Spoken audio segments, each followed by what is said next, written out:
Hi అండి, welcome back to Praveena's world. ఈరోజు నేను రాజుగారి చిట్టి ముత్యాల కోడి పులావ్ చేశానండి. టేస్ట్ అయితే సూపర్గా ఉంది. మనం రెగ్యులర్గా చేసుకునే పులావ్ బిర్యానీల కంటే ఇది డిఫరెంట్ టేస్ట్లో ఉంది. ఇప్పుడు ప్రాసెస్ చూసేయండి. చిట్టి ముత్యాల రైస్ అండి, అదే జీరా రైస్.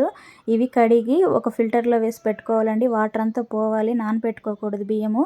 చికెన్ కూడా 1 కేజీ తీసుకున్నానండి, అది కూడా కడిగి పక్కన పెట్టేసుకున్నాను. ఇప్పుడు రాజుగారి చిట్టి ముత్యాల కోడి పులావ్లోకి మసాలా అండి, ఒక 2 ఇంచులు దాల్చిన చెక్క, 10 లవంగాలు, 3 ఇలాచి, 4-5 కానీ ఒక 7-8 కానీ జీడిపప్పులు, 1 స్పూను సోంపు, 1 స్పూన్ గసగసాలు, 1 గుప్పెడు కట్ చేసి పెట్టుకున్న అల్లము, 10 దాకా చిన్న ఆనియన్స్, 1 గుప్పెడు పుదీనా వేసి మిక్సీ పట్టి మెత్తగా పక్కన పెట్టుకోవాలండి. మెత్తగా పట్టుకోవాలి మిక్సీ. ఇప్పుడు ప్రాసెస్ స్టార్ట్ చేసాం చూడండి. ఒక కడాయి పెట్టుకొని ఆయిల్ ఒక 2 స్పూన్స్ వేసుకొని చిన్న ఆనియన్స్ బాగా వేపుకోవాలండి.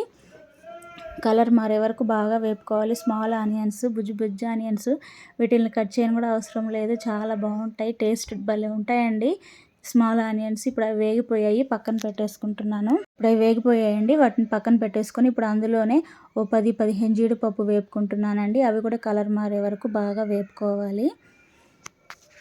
పక్కన పెట్టేసాను ప్లేట్లో. ఇప్పుడు అందులోనే 1 కేజీ చికెన్ అండి. ఇంకా మీకు కావాలంటే చికెన్ని ఇంకా చిన్న ముక్కలుగా కూడా కట్ చేసుకోవచ్చు. మా హస్బెండ్ పెద్ద పెద్ద ముక్కలు కొట్టించుకొని వచ్చాడు.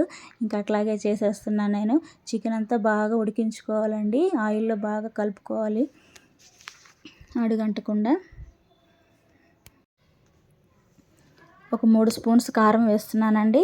3 స్పూన్స్ కారము మీ టేస్ట్కి తగినట్టు మీరు వేసుకోవచ్చు. 1 స్పూన్ పసుపు. ఒకసారి ఇదంతా బాగా కలిసేలాగా ముక్కలన్నీ కలుపుకోవాలండి.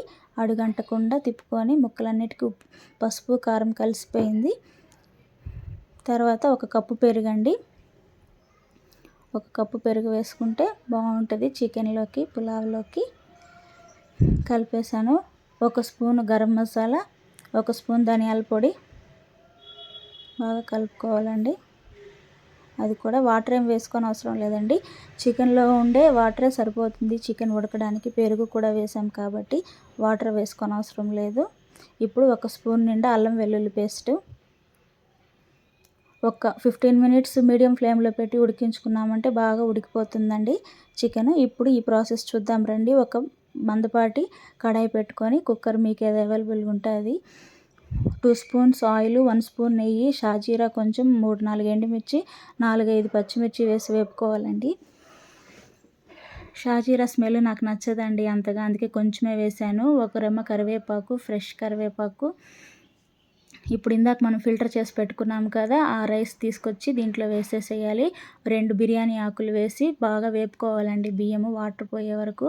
వాటర్ లేవు, వాటర్ అన్నీ ఫిల్టర్ చేసి పెట్టేశాను కాబట్టి ఒకసారి ఒక 5 మినిట్స్ అలా వేపుకోవాలి బియ్యాన్ని. బియ్యం 3 కప్పులు తీసుకున్నానండి, అందుకని వాటర్ వచ్చి 6 కప్పులు తీసుకున్నాను. మనం మిక్సీ పట్టి పెట్టుకున్నాం కదా, ఆ పేస్ట్ వేసి బియ్యాన్ని వేపుకుంటే మంచి స్మెల్ అండి, చాలా బాగుంటుంది. అట్లా వేపుకున్నామంటే ఆ పేస్ట్ తీసుకొచ్చి. ఇప్పుడు చికెన్లోకి 2 మీడియం సైజు టమోటాలు పేస్ట్ పట్టుకొని వేసానండి. మనం మిక్సీ పట్టి పెట్టుకున్నాం కదా ఇందాక రాజుగారి కోడి పులావ్ మసాలా, అది వేసి ఒక 10 మినిట్స్ ఉడికించానండి. ఈ బియ్యం కూడా వేగిపోయాయి, చికెన్ కూడా ఉడికిపోయింది చక్కగా. ఇప్పుడు అవి 2 మిక్స్ చేసేస్తున్నాను. చికెన్ తీసుకొచ్చి దీంట్లో వేసి 1 గుప్పెడు కొత్తిమీర వేసి బాగా మిక్స్ చేయాలండి. బాగా కలిసిపోవాలి, మరీ రఫ్గా కలుపుకోకూడదండి, ముక్కలు విరిగిపోతాయి. అందుకని చిన్నగా మిక్స్ చేసుకోవాలి. బాగా చూడండి, చిన్న చిన్న బియ్యం చిట్టి ముత్యాలాగానే ఉన్నాయి, అవి కలిసిపోయిందండి బాగా. ఇప్పుడు మనం స్టార్టింగ్ వేపి పక్కన పెట్టుకున్నాం కదా స్మాల్ ఆనియన్స్, జీడిపప్పు కూడా వేసుకోవాలి. అది ఒకసారి అంతా కలిసిపోయేటట్టు మిక్స్ చేయాలి. దీని మసాలా డిఫరెంట్ కదండి, సోంపు గసగసాలు అవి వేసి పట్టాం కాబట్టి డిఫరెంట్ స్మెల్ ఉంటుంది, డిఫరెంట్ టేస్ట్ కూడా ఉంటుంది. ఇప్పుడు మనం కొలత వేసి పెట్టుకున్నాం కదా, వాటరు మరిగించానండి బాగా, ఎసురు మరిగించి వేసాను. ఎసురు మరిగించే వేసుకోవాలండి, అట్లా వాటర్ డైరెక్ట్ వేసేయకూడదు, మామూలు నార్మల్ వాటరు. ఇప్పుడు ఒకసారి అంతా అడుగంటకుండా కలుపుకొని ఉప్పు చూసుకోవాలండి, ఉప్పు చూసుకోవాలి. కొంచెం తగ్గింది, వేసాను 1 స్పూన్ మళ్ళీ. ఉప్పు సరిపోయిందా లేదా లాస్ట్ ఫైనల్లో చూసుకొని ఒక 20 మినిట్స్ మీడియం ఫ్లేమ్లో పెట్టి ఉడికించుకున్నామంటే రాజుగారి చిట్టి ముత్యాల కోడి పులావ్ రెడీ. చూడండి ఎంత బాగా వచ్చిందో. టేస్ట్ అయితే సూపర్ అండి. మనం రెగ్యులర్గా తినే బిర్యానీ కంటే ఈ pulao different flavour, different taste అండి. నేను కూడా ఫస్ట్ టైం చేశానండి. నాకైతే చాలా బాగా కుదిరింది. ఎట్లా ఉంటుందో అనుకున్నాను, సూపర్గా కుదిరింది. మా హస్బెండ్ అయితే ఒక పట్టు పట్టేశాడు అసలు. ఉదయం నుంచి నేను కూడా ఫుల్ ఆకలితో ఉన్నానండి.